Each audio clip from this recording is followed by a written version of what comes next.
The New York City chapter of the Historical Novel Society is pleased to present this recording from August 25th, 2020, for our writer members and those readers who like to peek behind the curtain at the craft.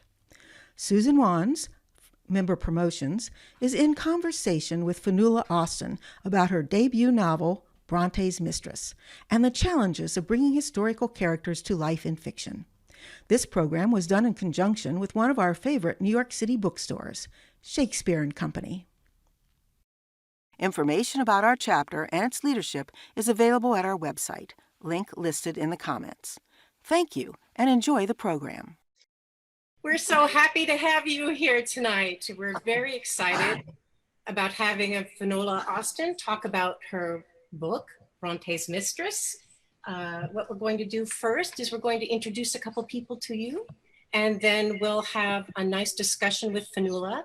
During that time, if you would like to type in the chat window where you're from and what questions you might have, then at the end of 30 minutes when Finola is talking, she'll answer some of your questions on how she put this amazing book together. So first thing, if I could just have Finola say hello so we all know what she looks like. Hello, everybody, and reminder that you can go into speaker mode rather than gallery mode if you want to see who's speaking. Yes, thank you so much. So one of the first people we have to thank and to introduce is from the bookstore Shakespeare Co. This is Francoise Brodsky, the Director of Community Outreach and Events. So take it away. Thank you, Susan. Hi, everyone. As Susan said, I am the event director at Shakespeare Company, which is an independent bookstore with two stores, one on the Upper East Side on Lexington Avenue and one on the Upper West Side on Broadway, both at the corner of 69th Street. We also have a store in Philadelphia. If anyone is here is from Philadelphia, we have a store near Rittenhouse Square. Like everyone else, you know, we used to do in-house events and we used to do off-site events. And like everyone else, we had to pivot to virtual events. And I'm very happy to be able to partner with the Historical Novel Society for this event. We have Finola's books in stock, of course, and we have signed book plates by Finola. So if you order your book, I'm just putting the link so you can order it directly from Shakespeare Company. It's now in the chat room. If you order your book from us, you will get a signed book plate from Finola. So that's great, Francois. Thank you so very much. Yes, we have the link at the very top of that chat too. So if you can't find it in this long stream, you can go all the way back up to the top and you can see the link where you can buy your own version of Bronte's Mistress. Well, guys, I am so excited to talk about Finola Austin. I met her a few years ago at a writers conference and I just knew she was the real deal. She graduated with a BA in Classics and English from the Merton College, Oxford, followed by a master's in English literature from the Corpus Christi College, Oxford. And her master's dissertation focused on Victorian works such as Wilkie Collins. And her interest in literature continued beyond her academic studies. And she's behind the very famous blog, The Secret Victorianists. It's an award-winning blog dedicated to 19th century literature and culture. So Bronte's Mistress, released by Atria Books just this August, is Finola's debut novel. So I'm going to describe a little bit about it until we can get in there and ask her about all these yummy questions about this. So it's Yorkshire, 1843. Lydia Robinson is the mistress of Thorpe Green Hall, and she's lost her youngest favorite daughter and her mother, both within the same year. So she returns to her bleak house with a seemingly unfeeling husband, several other daughters and a son. And who comes into the scene but Branwell Bronte to be her son's tutor? Now, his sister, Anne Bronte, happens to be working in the house at the time as a governess. But Branwell is handsome, passionate, and uninhibited by social conventions. He's also only 25 to her 43. but he has a love of poetry, of music, of theater, and this ignites something with Lydia Robinson.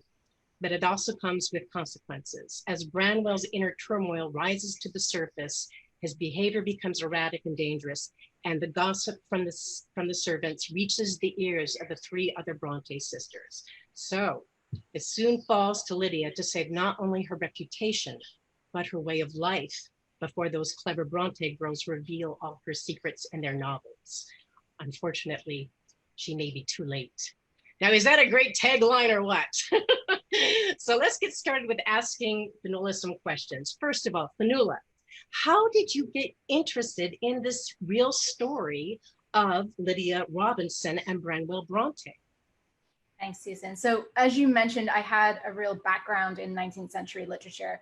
I'd always loved it. Growing up as a child, my first exposure to the Brontes was via Charlotte's novel, Jane Eyre, which I'm sure is true for many of you on the line right now. I was actually so young, my mother read it to me and my sister as our bedtime story.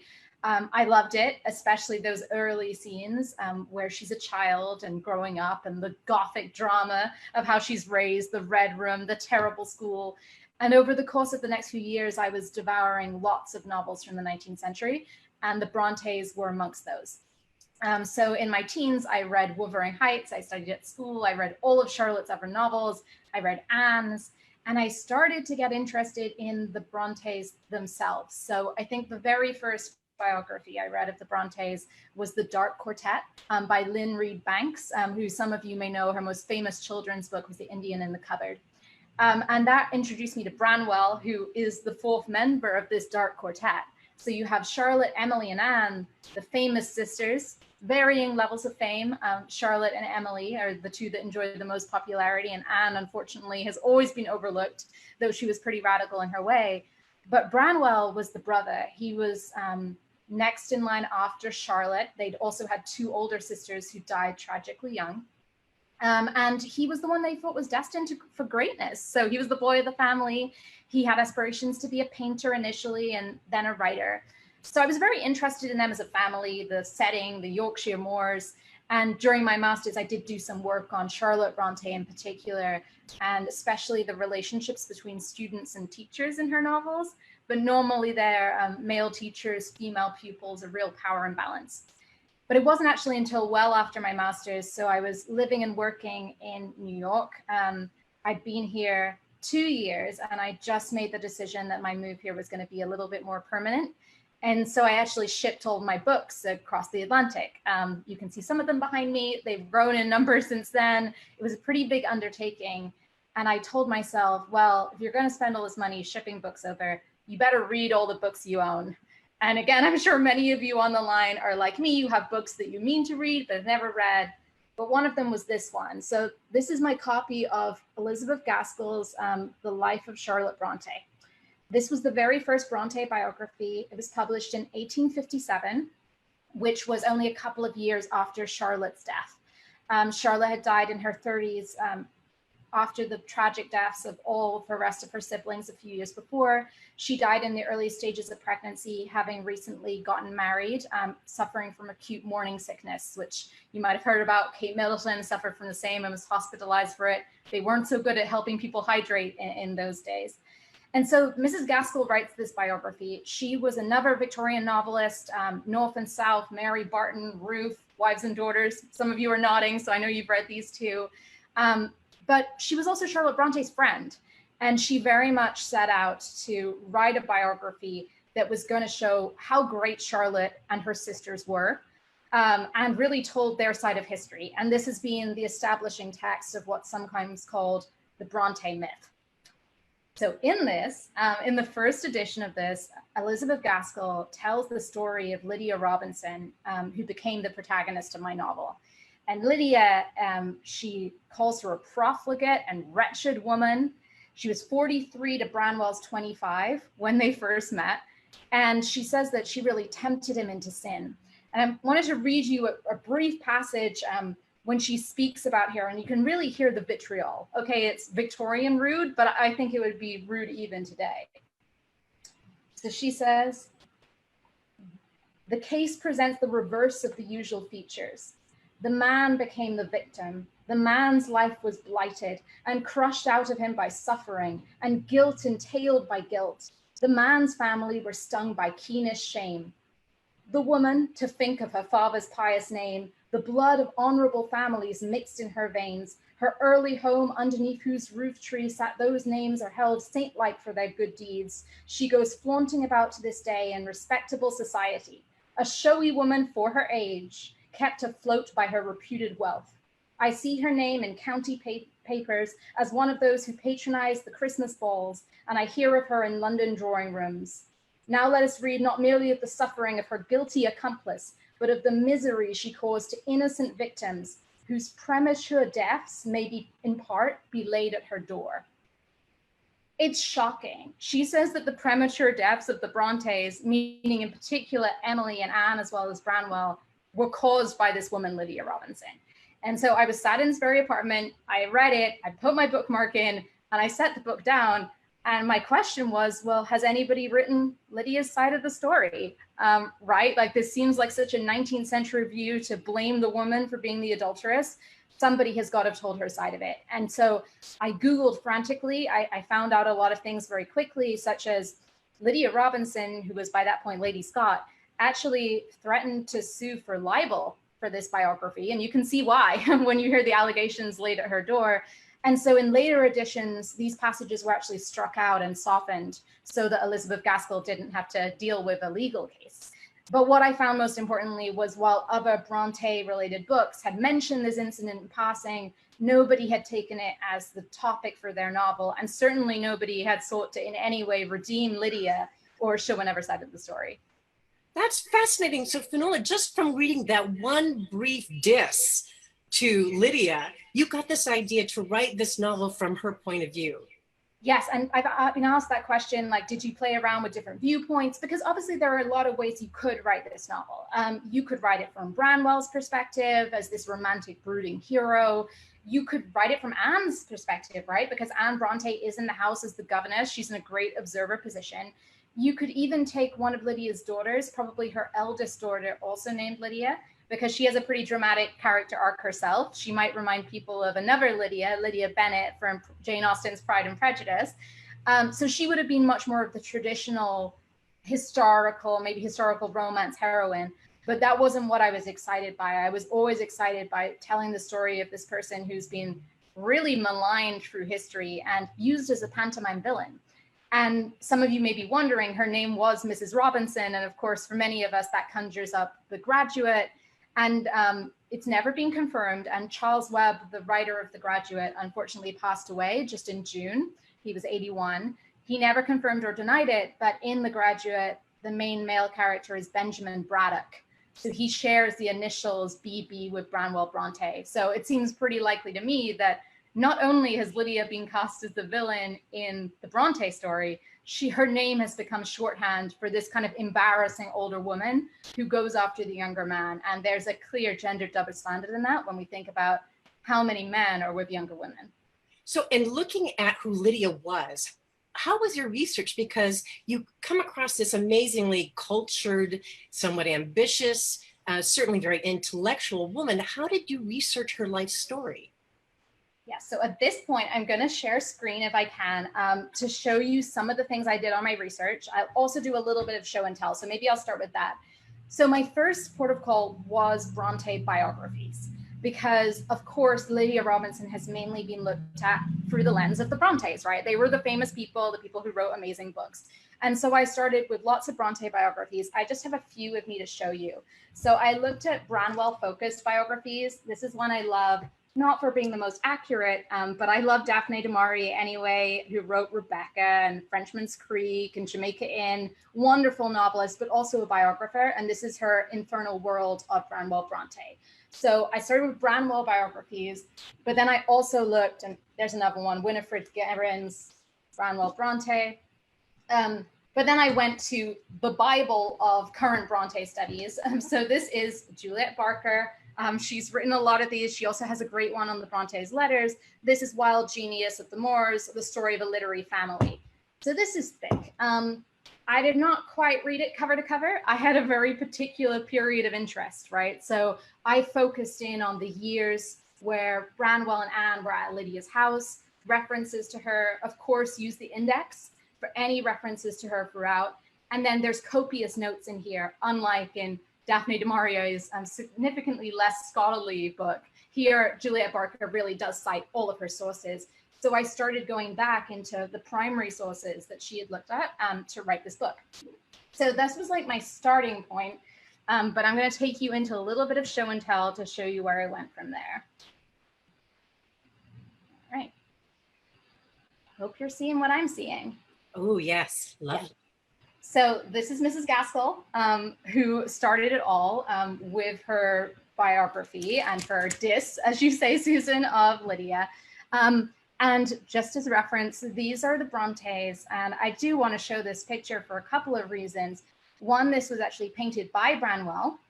And two, he painted himself initially into the portrait, but then he painted over himself. So a very troubled man, and recent restoration work, they've been able to strip back and see some of the likeness. But he's the missing part of this quartet and the missing piece of the puzzle, which was another reason I was so excited by this story. And here's the only picture we have of Lydia herself. So this isn't much to go on. It's very low quality. I hope that one day we come across more. She was always described as being a handsome woman. I will say that looking at pictures of the people from the past, I'm never sure who's good looking and who's not, because they had very different standards, but this is great to see. So I showed you some of these in person. Again, a few of the biographies, Dark Quartet being the very first one I ever read, which grounded me in Bronte law, then going on to Branwell biographies, and then going to the best scholarship available. But after that, it was really academic articles. So I just searched for any academic article that had ever been published in the last 200 years that referenced this affair. And I read them all. And if you're asking, well, how can I get all the articles that have ever been published in 200 years? You do it via something called JSTOR, which is an amazing online database. I do not own a JSTOR login. And this is where I would really recommend, if you don't either, if you're not in education, get a friend who's an academic or a student. So my dear friend who's doing her PhD at the time, she's a doctorate now, in history, I would send her lists every week of, can you send me these 20 articles? And most of them she would be able to track down, and those she couldn't, I would get through other means. But what's great about academic articles is you can pretty quickly read them or skim through them and see what's going to be useful or not, versus a book where there could be a little bit more of working through and trying to find some of that information. So this was really the first place I went in order to track down more about Lydia. After that, I'd say the other places to go, ancestry.com and anywhere where there are digitized family trees.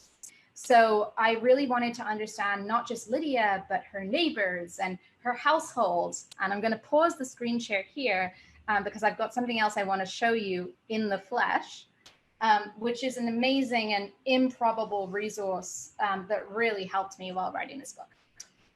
So these are the diaries of George Whitehead. So George Whitehead was a Yorkshire man.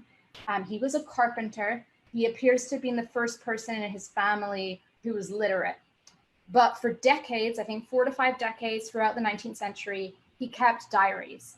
He kept 4 volumes, births, deaths, marriages, and sundries, with sundries being anything from they had a party at the big house to I have a cold, or my horse was lamed, or we brought in the harvest. Most of the time not thrilling information, but it really allows you to build up a picture of what life was like for the poorer people who lived around Lydia at this time. And I read every entry in here for the years that I was focused on.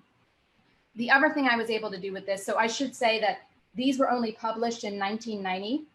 Bronte academics had been aware of them for a while, but they'd mainly just been very disappointed that neither Branwell or Anne is referenced directly in here. So there's references to Lydia and the family and the house, but no Bronte by name made it onto the radar of George Whitehead Carpenter, which is a real shame because it would be great to have a nugget on the governess or the tutor. But in 1990, a local historian by the name of Hellier Hibbs who was just a local in this village, raised money in order to publish this book. So they self-published this book. A team of local volunteers worked together. And so they didn't just print all the entries, which you can see it looks like a dictionary in terms of how small they are, but they created the most important thing for me, which was an index. So this index has all the names of the people mentioned. It also has by themes. So for instance, here it says industries, and I can look at blacksmiths, brewing, brick making, cabinet making. So any entry that fits into that use case. And so if you were a historian focused on blacksmithing in 19th century Yorkshire, this book would be helpful to you for a very different reason. So from the digitized census records, I knew the names of the servants in the house, but I didn't always know what their job was. So some of them we knew from the account book, like this is the housekeeper, this is the butler, etc. But we didn't know what some of the servants' individual roles were. So I looked at their last names in the index and found George Whitehead writing about them. So here he confirms who the gardener is, who the coachman is. All of this is within his diaries. And what's more is he gives information about those families. So I was able to build out a picture of, okay, Bob Pottage is the gardener. Well, the census said Robert Pottage, but I know from here that he was known as Bob because that's what George calls him. And I knew how many children he had, when like his wife was ill. All of that kind of information is in here because that's what George Whitehead was recording.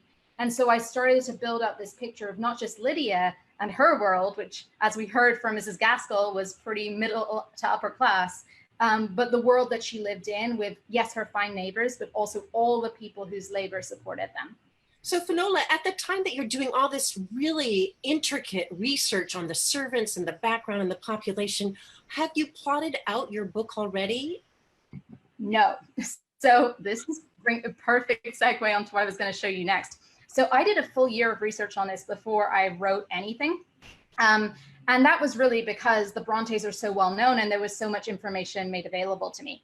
But essentially what I started to build out looks like a research doc, but it's really my first plotting document. And this is just a quick screen grab. So this is my spreadsheet. And what it has in column A is Lydia's age on that date, B, the date, C, the month, D, the year, E, I categorize as, is this something about the Brontes or Lydia or the family or her children or her husbands? Then I have the event, and then I have the location that it happens. And then beyond that, you can't see in the screen grab, I have the source. So where I'm getting this information from, so that if I find two conflicting pieces of information, I could go back and compare and see which is the more reliable source. So I have a huge document like this. And again, I could have started this book anywhere. I could have started from Lydia's birth and told her entire life story. I could have started with her first marriage to Edmund, with the birth of her children, or with Anne Bronte's arrival at the house. I was throwing around a lot of ideas. But in here, you see that one line is marked in yellow. And that's because I looked at this spreadsheet and I just started to think, well, where's your opening, Finola, and where's your ending? And I created these highlighter bookends, and you're only seeing the beginning here because I didn't want to give too many spoilers for later in the book by showing you later in the spreadsheet, but equally I highlighted the ending as well of this would be a great place to end. And so essentially, once I had this, I used this as the start of my outline.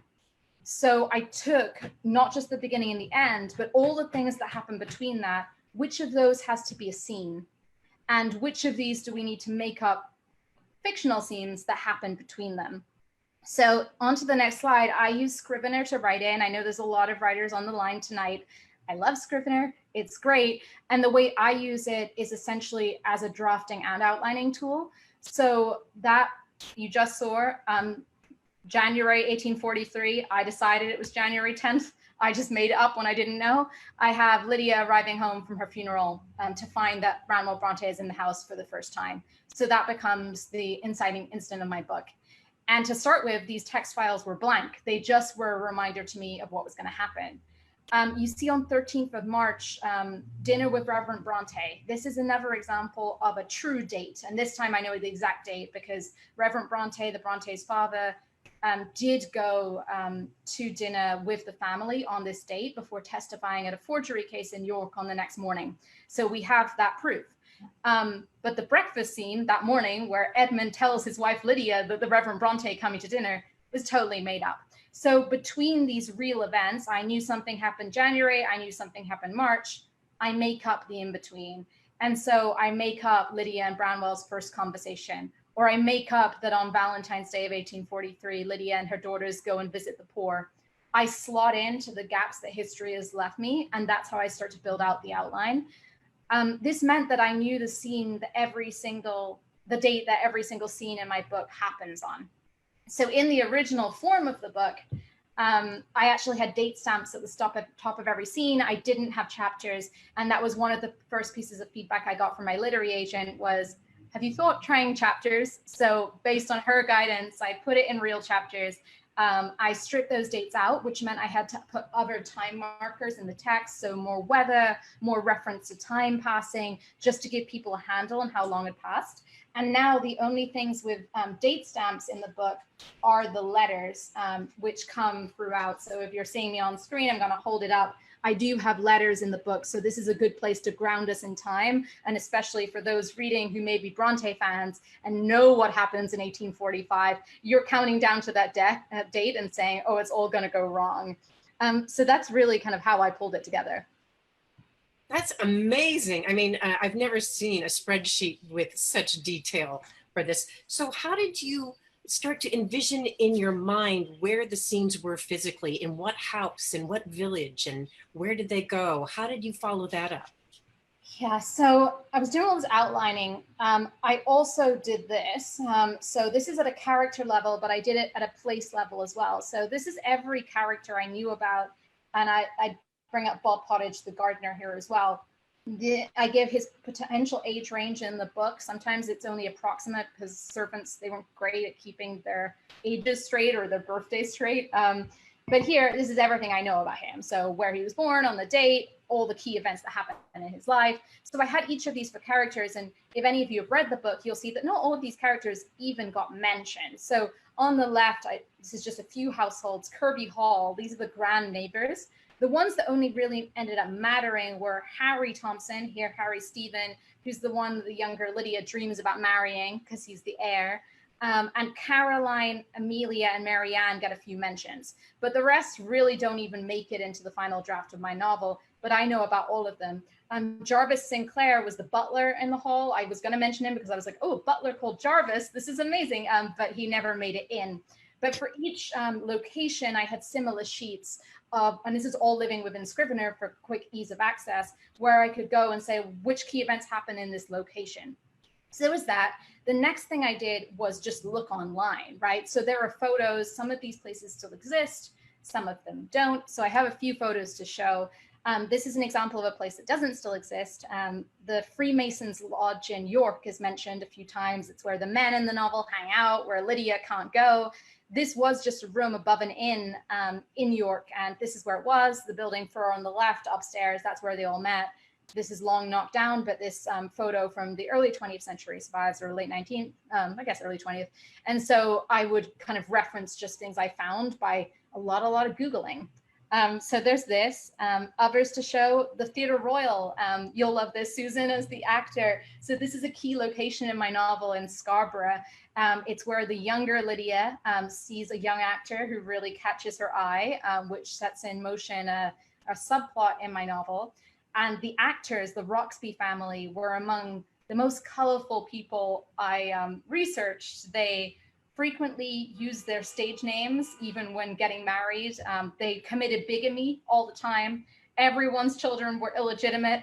They were really hard to track down. And my poor mother, who helps me on the family tree research side, she spent weeks just complaining to me about these Roxbys. But the Theatre Royal is also long gone, which is really sad. Like so many regional theatres in England, it was demolished in the early 20th century. So this is a very early photo that exists of it that allowed me to picture what it might have been like. The mother-in-law's house. So the mother-in-law is one of my favorite, but also the worst characters in the novel. She really is a viper, and her house was demolished, again, early 20th century. This is one of the only pictures that exist of it. There's only 2 I could find. It's called Greenhampton, and it's a probably like 4-minute drive, but I guess 15-minute carriage drive from Lydia's house, Fort Green Hall. But I only took from this like references to the chimneys and the ivy. And I made up some rose gardens, which you can't really see if there are roses, but it gave me a vibe for what the place looked like. And mentioning those Roxbys, this is one of the actors. So what's great about actors is there's sketches of them in costume.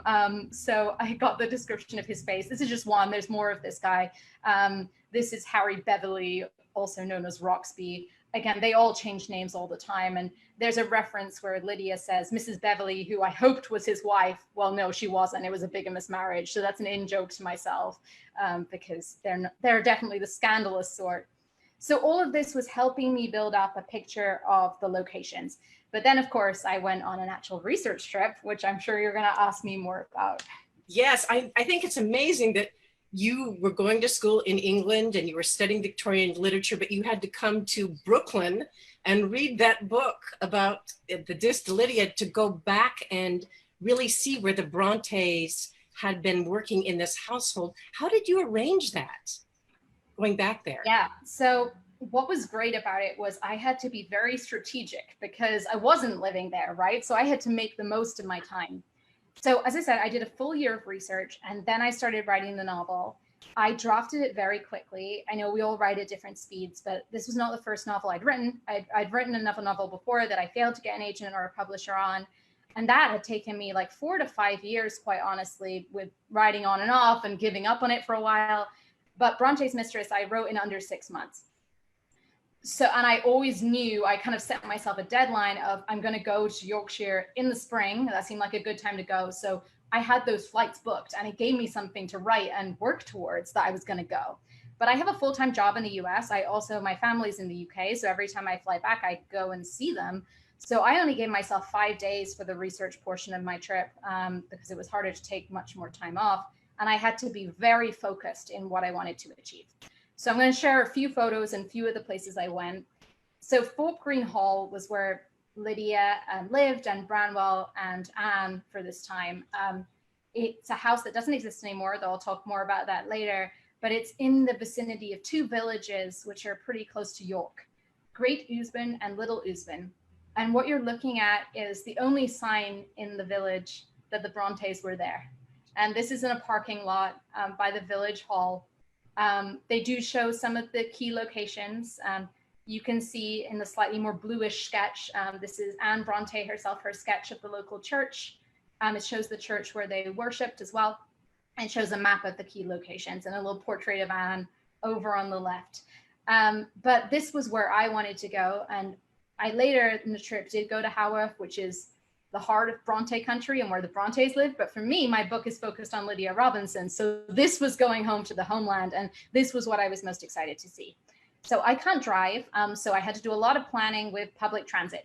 So I had to get a bus from York to Great Ousben. There were not many of them, but that's what I did. And I booked an Airbnb, the only one in town, which happened to be the outbuilding of the post office, which they'd converted into a lovely little Airbnb. And so ahead of time, the things I did were, one, I messaged the school. And at this point, you're saying, school? What's the school? So Thorpe Green Hall no longer exists, but this building does. And this is Thorpe Underwood, which is the house that replaced Thorpe Green Hall around the early 1900s. It's built in mock Tudor style to mimic another house on the grounds, which we'll look at in a minute. And this is now a school called Queen Ethelburger's Collegiate, which is a private school with kids from quite small right up to 18, I believe. And so I emailed them and said, can I come in? Because you can't just turn up at a school where there are minors and walk in. So I messaged them about the history and said, could I come by? So that was one thing I did. The other things I did were I emailed the local vicar, which I would really recommend. So the Church of England had the listing of the parish. At the time that the Brontes were there, obviously everybody went to church, and so it was a much more flourishing congregation. There were actually 2 separate parishes of Little Ousben and Great Ousben, which is important in my novel, but now they're united into one. So I emailed the Reverend. She was not from the area, so she was pretty new, but she was a great person to go to because I just asked whether she knew anyone in her congregation who was interested in local history, and she did. I'll talk about that more in a bit. So those were some of the pre-planning things I did. I also did a lot of pre-planning in terms of just looking at the geography of the town and the area. So at this point, I'm going to flip back. This is a map of the town that I found online that just shows the main street and some of the houses. And you can see that some are in yellow highlighter. This is me going through and highlighting which of those houses would have been there in the 1840s, based on the records of the houses about how old they were. And a lot of them are listed buildings, which is what we call in the UK protected properties. And so when I was walking through the town, I was glancing at my map, looking back up and being like, okay, that house wasn't there, but this one was, and that one wasn't, and really trying to picture myself in the shoes of the Brontes and of Lydia being in this town. The other thing I really wanted to know was a very important character in my book is the doctor, Dr. John Crosby. And I knew he lived on this main street in a house that was there in the 1840s. So going in, I knew it was one of the houses in yellow, but I didn't know which house. And so I just had an attitude of I'll talk to everybody.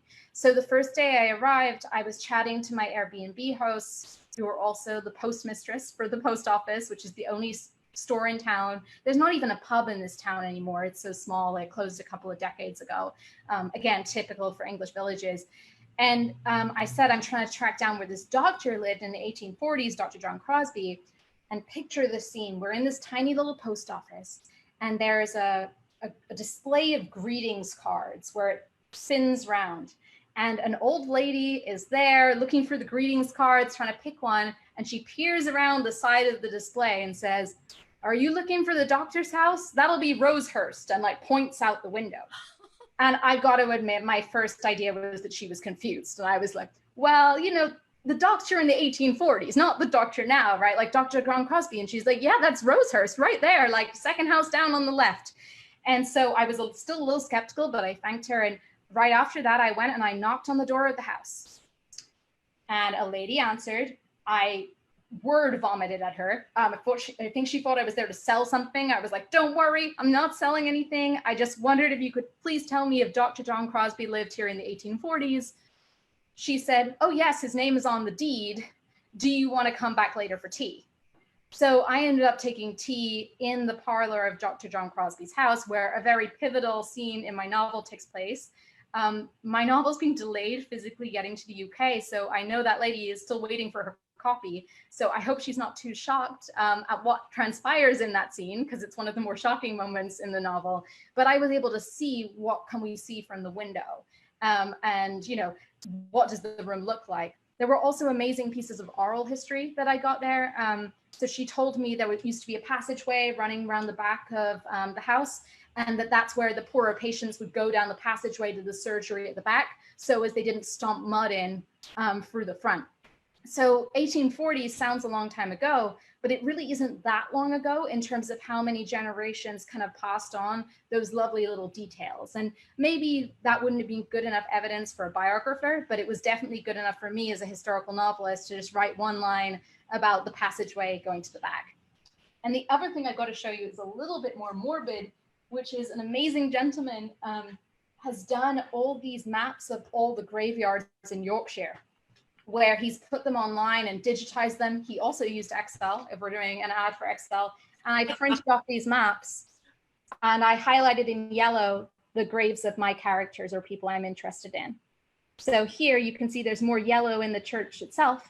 That's because that's the Robinson family who were wealthy. And so they got their names in the church versus being outside like all the poorer people. So I was going around these graveyards, again, looking down at my paper, looking around, seeing if I could find them. And I found the graves of a lot of my characters, which was a weirdly emotional moment, given that I'd been at this point working on this book for a year and a half, right? So I really felt like I was living with these people, that I knew them, and suddenly I was standing by their very real graves. Especially Lydia. Were you able to find Lydia's grave? No, so Lydia is not buried there because by that point she was living in London. I don't know if her grave is marked, but that's one of those things where if I had all the time in the world, I definitely would have gone to a few other locations, but as it was, I had to be focused on this area. So back to the school, Queen Ethelburger's. When I went there, you know, the house is the wrong house. The grounds have changed beyond recognition. And even if I'd been 8 years earlier, I would have seen the stew pond, which is the pond that's mentioned throughout my book. But the school recently filled that in because of health and safety concerns, which I guess makes sense, but was a real shame. So a lot has changed. But one of the things that's still there is this house, which you can see architecturally, the big house is actually based on this real Tudor design. And this is the monk's house. And this is where Branwell slept. So Branwell didn't live in the main house. He lived out on this smaller property with the steward, Mr. Sewell, Tom Sewell, who's a character of my novel. And this house was a really important location for me. You can imagine people sneaking out at night for dangerous liaisons. This is where it's all going on. And this is a private residence. I did talk to the owner, but he did not invite me in. But I certainly was trespassing on his lawn and peering through the windows. On the windows, this is an example of something that changed from my research trip. I at one point had Branwell climbing out the window. As you can see, these windows are far too small to be climbed out of. And so that was the kind of detail that I got from being there. It's called the monk's house, and I didn't know why until I was there. And it is because right over the front door, there's this amazing little statuette of the monk. It's super creepy. His hood seems to be covering his face. And so this is described in a scene in my novel, and it's a beautiful Gothic touch, I think, that helps give some atmosphere. This is the doctor's house. So this is the one that the lady in the post office, who was totally not confused and had a great memory, and I thank her very much, directed me to. And yeah, this is where you can see the passageway that went down the side. And this is the church, or one of the two churches. This amazing building on the right is the mausoleum of the Thompson family, those rich neighbors I mentioned earlier. Not open to the public, but at one point, again in the 1990s, that same local historian led a fundraising mission, and they had a series of concerts in there. So I found local newspapers which had photographs of the inside. So there's a scene where Lydia and Dr. Crosby are sitting in the alcoves in this building to escape the rain. That's based on those photographs. But here, this is where I met with the members of the congregation who were into family history, and they showed me some kind of amazing things. So I'm going to skip forward and see if I can find. All right, we'll keep skipping. So these are some of the graves. This is Lydia's husband and her infant daughter. This is in the other church now. This is Dr. Crosby himself. So one reason why everyone in the village still remembers Dr. John Crosby is because he has a huge obelisk in the churchyard and this massive tablet, the biggest in the Great Usborne Church. So he's one of my favorite characters in the novel. He seems to have been incredibly well loved, and he died pretty early, which is one reason why everyone was very upset at the suddenness of his passing. He died at a London railway station, having a heart failure. And then this is the coolest thing. So these members of the congregation all come along and just bearing paperwork. Like, they just kept throwing paperwork at me. And as I say, I was a woman on a mission. Like, I had a bus to get back to York because I had to get my train to get to Haworth. Like, I only had 2 hours scheduled for this, and they came with so much. So the historian I've mentioned a couple of times, who did so much locally, he unfortunately is deceased. His widow is still alive, and his widow's cleaner or housekeeper brought some of his papers, including a correspondence from the 80s between him and the Bronte academic Edward Chitham. So I photographed that entire correspondence and read it later. And Edward Chitham has done a lot of work on the Brontes, but there was some stuff that probably wasn't good enough evidence for him to put in the biography, which I used because it was anecdotal for my novel. This, what you're seeing right now, is something another gentleman brought, which is something called a commonplace book. So in the 19th century, young women would often keep a book where they wrote down scraps of novels or poetry that they liked and drew pretty pictures and collected people's signatures. And Caroline Thompson, who's mentioned a few times in my novel as one of the grand neighbors, this is hers. And in the middle, you can see that the signature of William Wilberforce, the famous abolitionist and politician, is in here. And I did try and say to this gentleman, he should probably take this to a local museum, but he's very proud that it's in the family. But he did say something that, horrified me, where he said, I think we used to have a few more volumes, but they've gotten lost. And I just kept thinking, there might have been a scrap of Anne Bronte poetry or a sketch from Branwell. This could have been a priceless thing. So here you see her sketch of that house, which is also gone, like Fort Green Hall, this kind of Palladian mansion that I mentioned of Kirby Hall. You have some verse, and her, she has some beautiful drawings of nature in there as well. So this was just an amazing document for me to see. So I tore myself away, having just photographed everything. A lot of this I didn't read fully till later. It's amazing to have your smartphone in your hand to be able to just snap everything. And from there, I went via York. I don't actually have any scenes in York in the novel, but at that point, I was still toying with the idea of a prologue, maybe in York, or doing a little bit more of the Freemasons lodge there. So I did walk around. I went to York Minster, which is the big cathedral, because I knew the Brontes would have been there. But then I went to Haworth, which is where the Brontes lived. They were born in Thornton, but they grew up here. This is me with my academic friend, Emily, who I mentioned, trying on bonnets. So we did the whole tourism thing, the touring the parsonage and walking the moors. And I should just say that we had glorious weather, which was incredibly unexpected for an April in Yorkshire. And this ended up bleeding into the book, where my poor agent was like, why is there not enough rain? Isn't this Yorkshire? So I had to add a bit more rain to make it realistic, but it was beautiful. So I really enjoyed doing the touristy stuff at the parsonage, but of course I was also there to do the archival research. So this was the other bit of pre-planning I had to do, was contacting the Bronte parsonage and asking to see the Robinson papers, which are all the documents that the Bronte Parsonage Museum owns that are related to Lydia Robinson and her family in the affair. So there's a lot in there. There's a lot of wills and legal documents, her marriage settlement. I'm just going to show you a few of the coolest. This is an inventory of all the furniture in the house. So when you see an item of furniture mentioned in my novel, it probably is taken from here. So again, my agent at one point said, why is there so much mahogany? And I was like, beats me. I guess they really liked mahogany. But this is great for those little, like, how did they refer to things? So here you see like the hearth rug.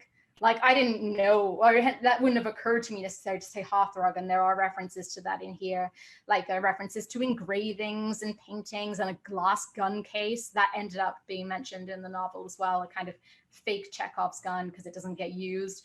Painted chairs, I put in that reference too. Just these beautiful terms that are not words we don't know, but more expressions that we don't really use now that give it that Victorian flavor. It also told me which rooms were in the house because the house doesn't exist. So references here, my dressing room. There's also like an ante room, which is a word that I use now for one of the places that they go. I can't say that every single piece of furniture is from the inventory. I can't remember, for instance, I think I already had a pair of globes being mentioned. And I don't know if I did find a pair of globes in the list. But, you know, she might have sold them between. This is a later list when she's moving out of the house. There also exist 18 letters by Lydia herself, which was as weird as standing at the graves. Here, this is where she's signing herself as Lydia Scott. So this is after her second marriage.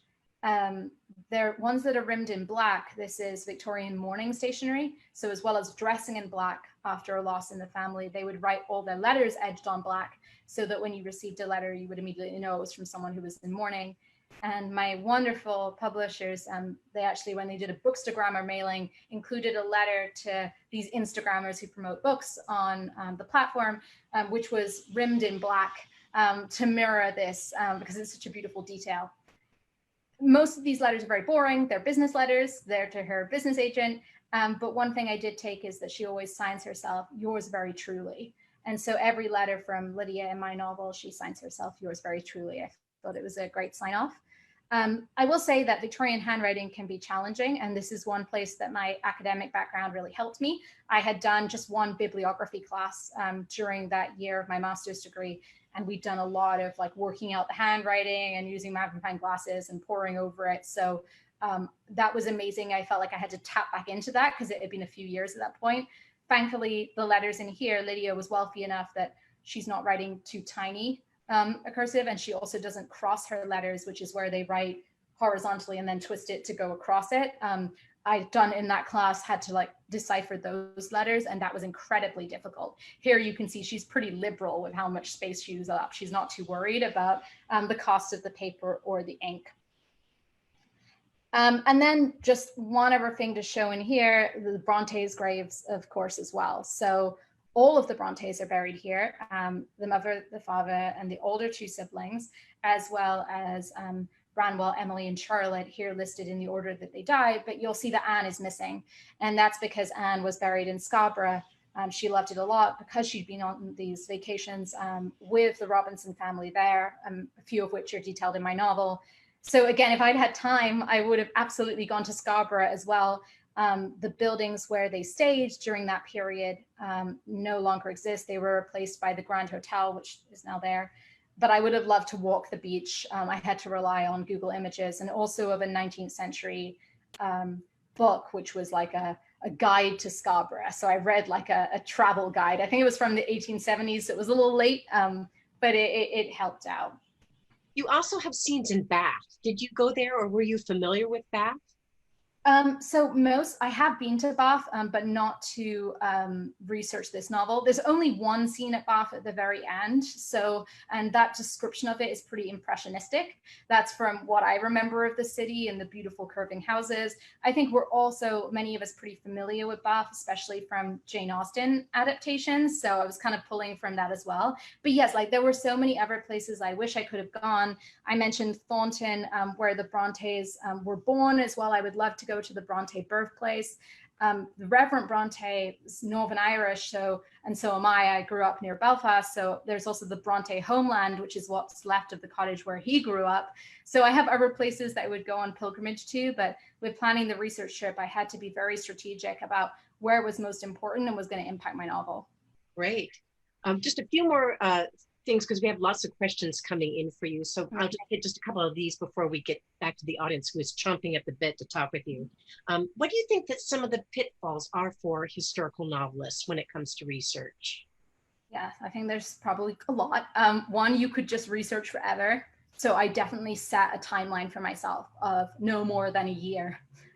Because you could just keep going and going. And I mean, Bronte academics, they dedicate their entire lives to this. And I'm not saying that what I achieved in a year is better than that, but I was working for a very different purpose. And my purpose was to write a novel. The next thing is you have to not lose sight of that purpose, because everything needs to be dramatically interesting. It can't just be a cool, quirky fact. And I'm giving in to my nerdiness more tonight because so many of you are historical novelists, and I think that you'd be interested in this stuff. At more reader-focused events, I haven't gone so deep into the research because ultimately people read novels because they want a great story. And yes, they may want some of the trappings of the period and to learn some history along the way. But if they wanted a history lesson, they would be studying history, or they would be reading a biography or a history book. So I don't think you should start forcing information down people's throat in a really unpalatable way. I also think there's a real danger when a character is very well known historically, like there's a real idea of, say, like who Henry VIII was or who Napoleon was. And with the Brontes, you have some of that as well. There's a stereotype about Emily is the passionate one, and Charlotte is the bossy one, and Anne is the meeker one. One of the things that helped me there was that none of them were my main character. And so we see all of the Brontes through Lydia's eyes. She's certainly not a huge fan, especially of Anne. Obviously, at some point, she likes Branwell quite a lot, and she has this fascination with Charlotte. Emily, she actually never meets, and so her view of Emily doesn't go much beyond the, oh, she's eccentric and walking around on the moors, because that's kind of playing into how she is now. But I do think when you have the very famous historical character as a main character, you risk it being hackneyed and something we've seen before, but you also risk that if you make a huge departure and give us a Henry VIII we've never seen before, then a lot of people might not accept that. And even with my novel, I had to take that risk that some people weren't going to like my depiction of the Brontes, or some people weren't going to agree with how I thought the affair could have gone down. I've been really pleased with the reception so far, especially amongst Bronte circles. Bronte blog, I did a stop with them on the blog tour, and they wrote a really great, thoughtful review. And yes, they went in on the details, and there was like quibbling over the sex of the dog.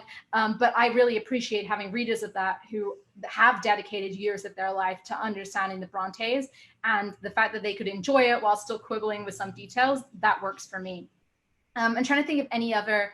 Yes, I think once I had done the year of research, I did just write. So I said I did it in 6 months.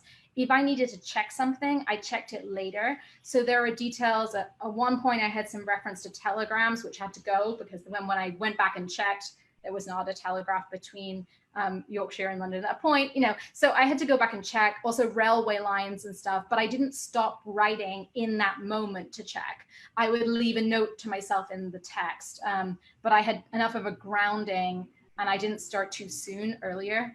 I'm working on something new now. There, I think, was slightly less, maybe like 9 months of research before I started writing, because the people weren't as well known and there wasn't as much written about them. But I do think giving yourself deadlines and sticking to them is probably the most helpful piece of advice I've got on this. Because same with fantasy or sci-fi writers, they can get stuck with world building disease where you're just building the world for years and years and then you never write the book. Excellent. I'm just going to read one more question here before we dive into our pool of many questions. So Finola, what do you think the Brontes and Lydia would think of your novel?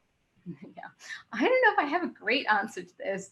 I would love to know what Lydia thinks of it. I guess that comes down to, did the affair happen? And in my office note, I give my own, like, what I think is most likely. As I said, I chased the drama. I think certainly something happened. No smoke without fire, but all of that is details in the office note, like what evidence we actually have that points this way. I would like to think that she'd be pleased that someone had at least redeemed her in part. Like, I certainly didn't make her an angel. She can be a tough cookie, but I didn't want her to be the pantomime villain of the piece. And I also had a lot of sympathy for her position as a woman in the period. It wasn't like she could get divorced, right? So I think now when we blame people for committing adultery, it's often because we think, well, if you're that unhappy, why don't you just leave? Whereas for Lydia, there's not that option. And so at 43, when her husband stopped having sex with her and she has nothing else to do in her life, what is she meant to do? And so I hope that she would be pleased that we've come some way. I guess I'm still personally disappointed that we're not further ahead on that. And some of the critiques that Lydia still gets still seem to me highly gendered. For instance, while Lydia isn't the most cuddly mother in the world, she does seem to care about her children, and she's sort of a serious Mrs. Bennet from Pride and Prejudice. In Jane Austen's Pride and Prejudice, Mrs. Bennet knows that the only way for her daughters to get ahead is to marry. And she's very silly about it, but she's not wrong. And Lydia has a similar attitude towards her daughters, that she needs to protect them through some tough love. And one thing I've noticed with the promotion of this book is that Lydia gets criticized a lot for not being a great mother by 21st century US standards, but people don't really ask me about the father, Edmund. He basically doesn't interact with the children at all, and I've never been asked about his failings as a father. And I think it's a shame that women are still receiving the kind of raw end of this deal. That's fantastic to hear, because she's such a complex person, and it's great that we don't have to interpret her with our values that we have today. But one of the first questions that we have is from Andrea in Connecticut. She wants to know, do you think that historical novels have to have actual real historical people in it? No, I definitely don't. I think historical novel is just, it's a historical setting. And certainly the historical romances, there's so many dukes that you couldn't possibly run out of real dukes, and most of them were probably not that attractive. So the first novel I wrote and didn't sell just had a historical setting, but not real people. I do think, because of my love of research and my historical background, for me, I'm going to stick with writing about historical figures or people who really existed, or have some people who really existed for a while, because there's so many amazing stories to tell out there, especially when you think about women whose stories have been often overlooked or ignored. Since you're writing about a real person, and in the book that you read that inspired you to do that, were you ever worried that there were, one of the questions here is, are there legal or ethical concerns for putting authors' real lives into your books?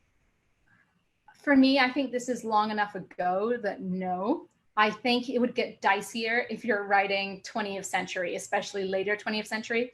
One of the things I did do when I was doing the family tree research with the help of my amazing mother / research assistant was I did track Lydia's descendants just to see how many of them there were and where they were. I don't think there are any direct descendants left, though some of her descendants actually did make it to Brooklyn. They're buried not far from me. So that was an interesting quirk that I came across. So I did my due diligence of just being like, is there anyone going to come out of the woodwork? The Brontes, of course, tragically, none of them had surviving children, and their father outlived them all and, you know, died alone with none of his 6 children. So that's really sad. So it's something I'll idly think about, but I think when you're writing about stuff from hundreds of years ago, I don't feel like there's a problem with speculating. Excellent. So one of the questions here is, you did such great research. How did you, Joyce wants to know, with your writing process, did you work straight from your spreadsheet and follow all the plot points and details, or did you ever veer from the plan that you had plotted out? Yes, so I certainly didn't just work from the spreadsheet. There was a kind of a moment where the spreadsheet moved into Scrivener. And there were dates that were fixed because Branwell has to be dismissed on this date, Anne has to resign on that date. Like they have to die on this date. They get married on this date. Like that is never going to move.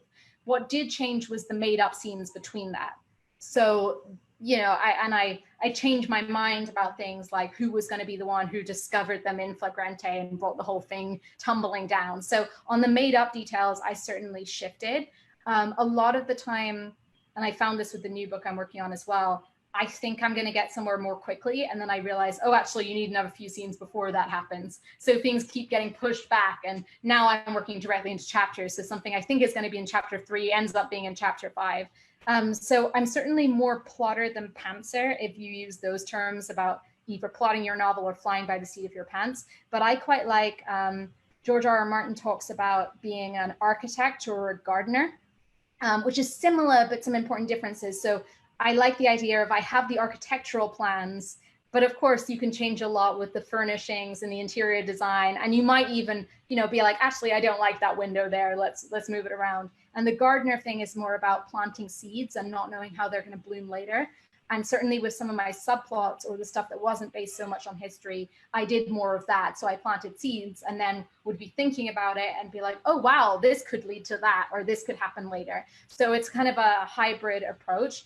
But at least because I'm working from history, I feel like it gives me a structure and a foundation that I can't stray from. Versus if you're making up everything, anything can change. And that's actually pretty terrifying. Well, this sort of goes into this next question that Selena had. She wanted to know, do you think it would have taken you longer to write your novel had you not done so much aspects in your research? Oh, yeah. I just don't know it would even be possible with this novel, or I'd have had to be very upfront of like, this is my imaginative response to the story of Branwell Bronte and Lydia Robinson. Just because this is a family that was so well loved and so many people are super fans today, I think it depends, right? You could be writing about a real person that no one's ever heard of. And there, I think people are going to care less if you shift. But no, certainly having this blueprint or the architectural plans ready to go sped me up. I also think it sped me up just because of what I'd learned from writing the first novel, which was like every scene has to be an exciting scene that you're excited to write. You can't be like, just wait, in another 30 or 50 or 100 pages, it's going to get really good. No, like every scene has to be really good and you have to be excited to write every single one. So that's a lot of the planning work I do, is like how to make every scene interesting. Well, Carrie, following that up, Carrie has a question. What is more important, being true, sticking straight to the facts, or reviving people who've been lost to history so you can tell a great story? Sorry, Susan, you broke up a little bit on the second half of that, or what? Sure. What's more important, being true, sticking straight to the facts, or reviving people who've been lost to history so you can tell a great story? I mean, probably the latter, but I did hold myself to a very high standard on the history, again, because of who the Brontes are and the weight of academic research that's been done on them.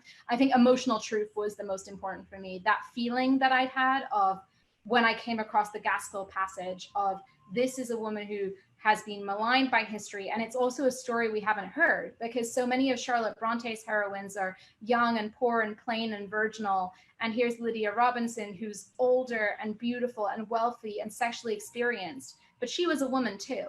And I don't like how the Brontes have been kind of made out to be the perfect 19th century feminists, because I think a part of that is tied to them dying young.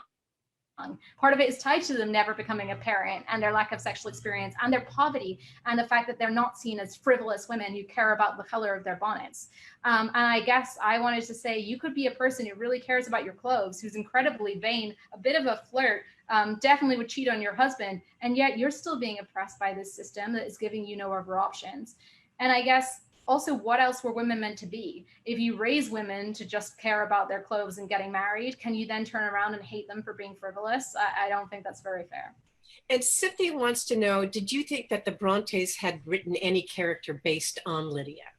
Yes. So Agnes Grey is Anne's first book, and it's often read as being incredibly autobiographical. So in Agnes Grey, Agnes is a governess. She goes to two families, the Bloomfields and the Murrays. And in real life, Anne Bronte went to the Inghams and then to the Robinsons, which was Lydia's family. And so for years, people have read Mrs. Murray as basically Lydia. I don't think you can say it's apples to apples. For instance, the family isn't quite the same. She cuts down the number of daughters by one. She doesn't mention the daughter who died. And I think this is a problem anyway with reading Agnes as Anne, because I think Anne is a more sophisticated character or sophisticated thinker than Agnes is as a character. And I think that women's fiction is often read as more biographical than it is. And it's often to put down women's scholarship or to say, oh, well, if you write this, it can only be because it happened to you. And it's just hilarious to me that given the depth of research I've done and the fact that I'm very different from Lydia, I'm younger than her, I'm not married, I'm not a parent, I live in 21st century New York City, and yet I still get questions about how biographical my book is, about like these sex scenes based on reality, have you dated a brand? Well, it's very intrusive, and I don't think that male writers get asked this as much. And one of my fellow 2020 debuts actually wrote an article for Marie Claire about this recently, the kind of intrusive questions that women get asked about whether books are written on their own experience, even when those books are dealing with, unlike mine, like really trauma. So My Dark Vanessa is an example of that this year, which was about a grooming relationship and childhood abuse. And that writer essentially got outed and hounded to the point about, was this based on your real experience, to the point that she had to come out and say she was an abuse victim. And I think it's very wrong. And I hope it's not something that continues. But this is all to say that I read Agnes Grey before I started writing the book, because certainly Anne was drawing on some of her experiences, right? Like, even if I don't want to read it as one for one and give Anne her credit that's due as a great novelist, she certainly was pulling on the experiences she's had as a governess. But what I didn't do was look back at Agnes Grey while writing. So for instance, it came out in funny ways. So there's a moment in my novel where Lydia says to Anne Bronte, you can't watch the girls with a mother's care, only I can, and kind of tells her off for being too soft on them, and talks about this idea of tough love and how she has to tell them the harsh truth and the reality of being a woman in the 19th century. Looking back at Agnes Grey and rereading it recently, there is a moment where Mrs. Murray chastises Agnes and says, you don't watch the like watchful mother's care, or something similar. And so I love that, because it's kind of like two people remembering a conversation. Neither of them will remember it exactly accurately, but between them, there's probably a truth.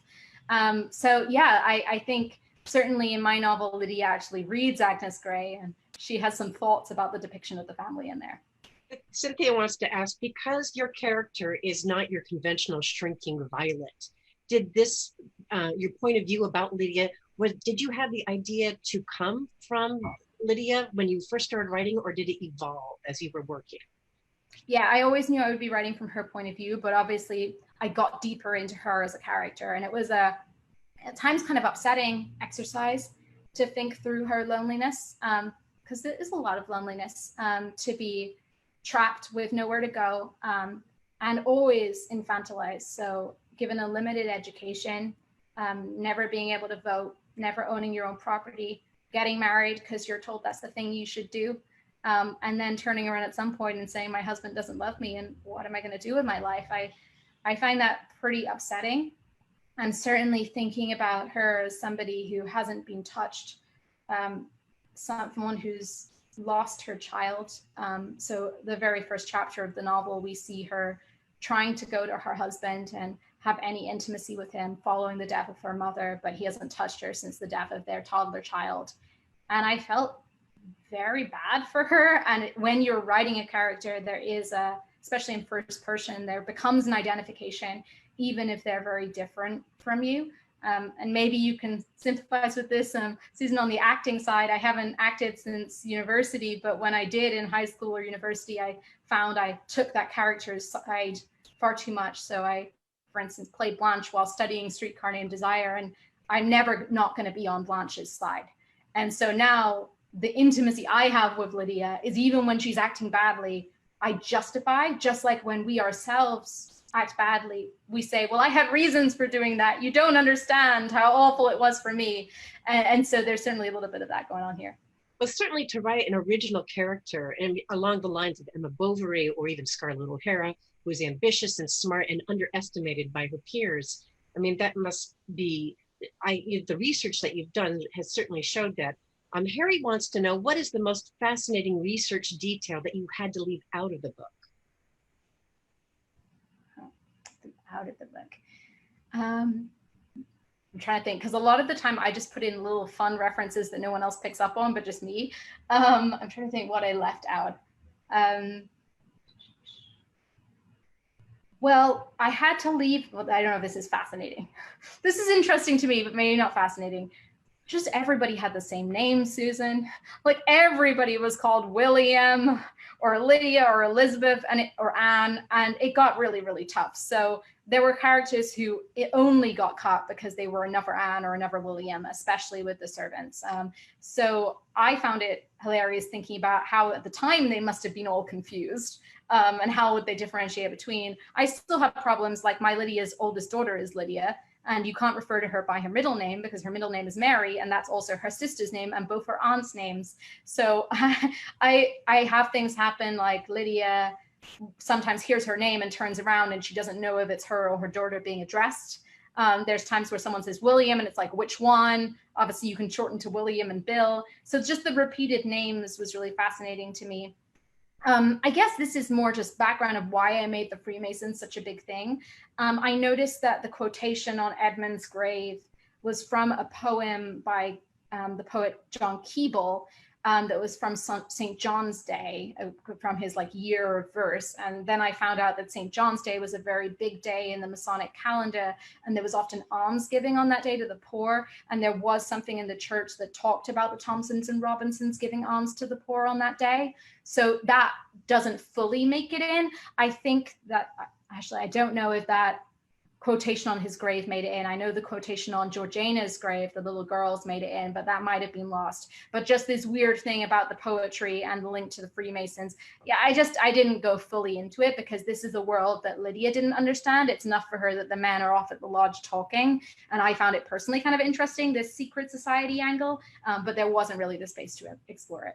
Margaret just wants to give you props for mentioning Margaret's in the book. I also have to love your Easter egg when you put the handkerchief with the strawberries on it when they went to the theater. Oh yes, well, the theater. So I couldn't find exactly which plays had been done that year, but I did find details from a playbill of another year. So I have Richard III being on because I know that they did Richard II another year, and I like Othello, so I put in the strawberries. And they are watching a play by Bulwer Lytton about a cardinal. So I know which play it is. Again, I knew in 2018 or 2017, but of course I'm rusty on some of these details. And what's been so interesting is having to do publicity for this book. I had to reacquaint myself with the research because I was much better back then when I was living and breathing it. And of course, in the months leading up to the release, I'd been working on a whole new project with its own research. So I really had to shift my mind back into gear and remember a lot of the decisions I made and why I'd done them.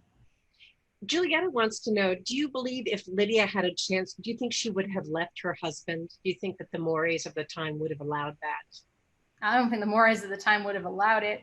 And I think Lydia is one of those people for appearances is absolutely everything. And there are many people today who stay married because they don't want the shame of having a divorce. And I was at the launch event for another debut writer for a very different sort of book called How to Bury Your Brother, which is set in the 2000s in the South. And the mother in that book refers to getting a divorce as getting a D, and she won't even say the word divorce because it's so shameful in the society that she's living in. So I think there's certainly pockets of people now who continue to stay together for appearances. And to Lydia, nothing is more tantamount than appearances because she's been raised to think that that's all a woman is worth. And this is her fascination with Charlotte Bronte, is that the Brontes give her an idea of maybe women are worth something else, or they could be, or maybe they could be clever, or maybe they can be valued for something outside of the ornamentation that they put in men's lives. So it's so timely that now you've written of this woman who feels powerless to and make her way in the world. Do you think that's why it's resonating with so many readers right now? Yeah, I hope so. I hope that people can see themselves reflected in it. I mean, women in their 40s, 50s, 60s, and beyond are the biggest readers of historical fiction. So it's always been very strange to me that we have so many heroines who are just turned 18, just turned 21. I'm more interested in grown people with some experience behind them. And those are the stories I want to hear. And it doesn't all end with the happily ever after or with the marriage. So I think that's some of it. Obviously, I think a lot of people like me just love the Brontes. So this is a new angle. Maybe they haven't heard about before. Maybe they know more about Charlotte and Emily than Anne and Branwell. So it's great that this casts a light on the two lesser known Brontes. And then I also just hope it's a good story. I like it when people say they couldn't put it down. That's the favorite thing that people can say. Well, it's certainly very original. I think also that your background in being so familiar with the Bronte's writing, do you have a favorite Bronte novel? So I've been asked this so many times. I can't, because I fluctuate. I mean, I still think Jane Eyre is probably the best place to start. If you've never read a Bronte book before, Wuthering Heights is such a cult classic. I certainly loved it even more as a teenager than now. It's very violent. But then Anne is amazing too. Tenant of Wildfell Hall in particular was so scandalous. I mean, Charlotte said that, Anne had made a grave error and it wasn't reflective of her sweet nature because it deals with alcoholism and abuse. And they're a woman who does leave her husband, which was incredibly shocking. And she does so to protect her son from his father's abusive behavior and to stop him becoming a drunk like him. So that's really fascinating. And in terms of which Bronte novel is just the best, I think probably Villette is technically the best novel. But I don't know if I can just pick one. Certainly, whatever people say about Branwell should have been the genius. I did not think Branwell was a good writer. The poems of his are in my novel. And when I was getting feedback from writers groups and everything, a lot of times people would ask me, "You didn't write this poem, did you?" And I'd say, "God, no, it's not mine." And then they'd be like, "Oh, thank goodness, because it's awful." So I think his poetry is quite bad. And I have him sending it in letters and then demanding money in the next line. I have a question from Linda. She wants to know, did you always have in planning the daughters' marriages, did you always understand what the long game was for Lydia in plotting out how her daughters had to marry? Yeah, so it's interesting because Lydia knows that her daughters should marry and she tells them that all the time and she tells herself all the time, but she kind of doesn't do that much about it. And it's almost like they're growing up and she's not noticing. And there's a moment where she even says that very early in the novel. She's like, how strange that my oldest three daughters are getting older when my youngest daughter will always be 2. And I think that people who've had a trauma suddenly, especially within a family unit, kind of get stuck in that moment. And she doesn't even realize that the other girls are growing. So when she hears that they're sending secret letters or meeting boys in the stables, it's a big shock to her system because she's still thinking of them as like younger teens and doesn't realize that they're like chomping at the bit to get on with their own lives and have their own adventures. And so she says to herself, "Oh, I should really do something about that marriage thing," or she has opinions, but we don't actually see her being that proactive. And I think she's kind of in this state of stasis where she's stuck in this moment with her daughter's death, with the death of her marriage as she knows it, and really grieving that. And that's inhibiting her ability to be a mother and be as conniving as she might otherwise have been about their matches. And it gets to the point where her sister, her older sister and brother-in-law start using the girls for their own ends, which is what happened in reality. The marriages that 2 of them made, I won't give too much away here, but really did help their uncle's business interests. And Lydia starts saying, "You're using my daughters like pawns," which was exactly what she was going to do. But when someone else does it, she doesn't like it. And I think a lot of people know parents like that. You're like, well, it's okay if I call you fat, or it's all okay if I put you down, but how dare somebody else do that to you? Someone wants to know, in researching the real people, was Lydia's husband was he faithful to her? Did he find out about her having the affair with Branwell? So Edmund's really interesting. So what we know for certain is Edmund was the one who dismissed Branwell, and he did it by letter. And there's a lot of confusion about why Branwell was alone in the house while the rest of them were at Scarborough. I have my own theory for that I include. And so something made him very angry. The thought has been that it was either because his wife was having this affair, or because Branwell was infatuated, or there have been crazier theories. For instance, in the mid-20th century, it was thought for a while that Ned, the boy that Branwell was tutoring, had potentially been back at home with Branwell while everyone else was in Scarborough. The reason they thought that was because the local newspaper in Scarborough listed the visitors to the town of a certain class and had not listed Ned. So they took this on face value and said, well, that's why Branwell's not here, because he's with the boy at home.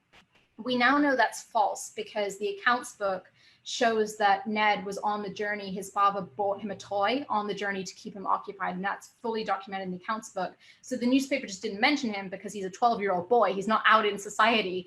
But because of this very spurious evidence, a few people suggested that Branwell was actually sexually abusing Ned, and that this had been the reason he was dismissed. And he said there was a sexual affair with Lydia to cover it up. I think there's no evidence for this. And I also think that it is very suggestive of intense homophobia as well, because some of the academics who suggested this said, well, Ned never married and he died in his 40s. So maybe he was gay. And if he was gay, maybe as a 12-year-old, he was sleeping with Branwell, which is not how we think about child abuse today at all. So I totally reject that theory. Again, I sort of have an in-joke to myself on this, because I have a moment early in the novel where Ned visits Branwell in the evening and he's scared and has nightmares about it. But we learn that's because he saw Branwell drunk, not because anything untoward happened sexually. So Edmund, though, on him being faithful is a really interesting question, because I've heard nothing about this, but there's actually the Bronte Studies Journal that just came out this summer.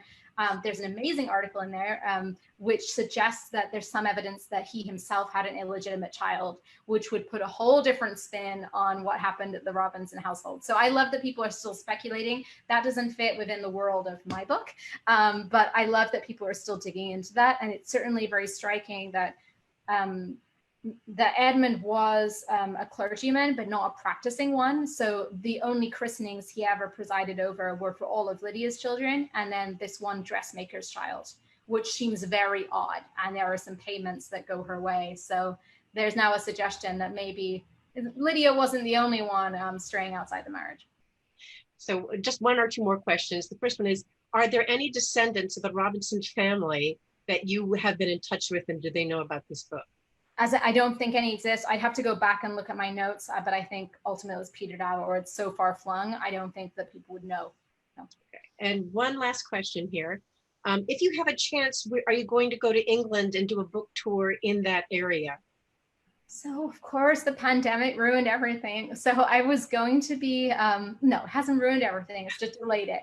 So I was going to be in the UK in September. I was going to be speaking at the Historical Novel Society's conference. As many of you know, it alternates between years in the US and the UK. So I had a slot to speak at the UK conference, which was in Durham. So I was going to go and do that. And while I was there, try and hit up some British literary festivals and ideally do something at the Parsonage and other Bronte related places, maybe go to Scarborough. The Anne Bronte conference was going to happen too. All of that is now gone. Everything's canceled. I am speaking at the virtual Bronte 2020 conference, which is on September 4th. So if any of you on the line are burning Bronte fans and haven't heard about this yet, this is a fundraising event because the Parsonage, like many museums, has been shut down during the lockdown, and that's obviously hit the funds hard. So this is being organized by a group of academics, and there was a call for proposals. So I'm speaking on a panel of 6 Bronte-inspired novelists, including Rowan Coleman, who just, her Vanished Bride is like a Bronte Sisters as Sleuths, and Siri James, who wrote the Lost Diaries or Lost Memoir of Charlotte Bronte, and Sarah Shoemaker, who is Mr. Rochester, which is Jane Eyre from Rochester's side of the story. I'm about to read, it's on my next on my list. So that's going to be a great panel, and that'll be great for like feeling like I'm in Bronte country. But we'll see how 2021 goes. We'll also see, maybe there'll be something around my paperback release. The book is just hardcover, ebook, and audiobook right now. But yeah, obviously hoping that that paperback comes some point in 2021. Did you get to pick your audiobook recorder? Yeah, that's a great actor question. I got consulted. So they sent me their top 4 and asked for my opinions, and they went with the one I liked. So she's Danielle Cohen. She does a great job. I love that she gives Lydia a little bit of a Northern accent while it still feels right class-wise. And she does a great job at the variety of other voices and characters that are in there as well. It's really weird for me to listen to it back. When I write, I listen to my writing a lot because it helps me catch mistakes, or when sentence structures are becoming repetitive, or missed commas, or repeated words that are unintentionally repeated. So I'm used to the robot computer reading my books. So to have a talented actor read it, it's just wonderful. Well, I think we're going to wrap it up. I highly recommend this book. It's so original. If you love Victorian literature with a protagonist who is not out of the box, you can go right here. I've just put in the link to Shakespeare and Company to order your copy, and you will get a signed book plate from Finola. Here's my book too. Actually, and I don't know if you know, there's a really fun thing you can do where you can take your nose and go like this. I saw someone in New Zealand doing that, a librarian the other day. It was amazing. It's going to be a meme. Yeah, I hope so. Well, just one last thing I wanted to say, and I do work in social media, so I've got to do it. If you want to connect with me elsewhere, this is where you can find me on Instagram, on Facebook, and on Twitter.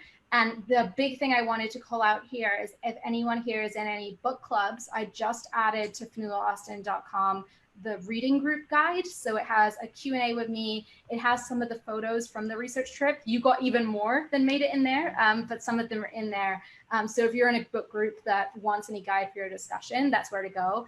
I'm also really happy to join book clubs by Zoom. Just contact me through the website on social media. I'd love to come and chat to some more readers. And that concludes our program.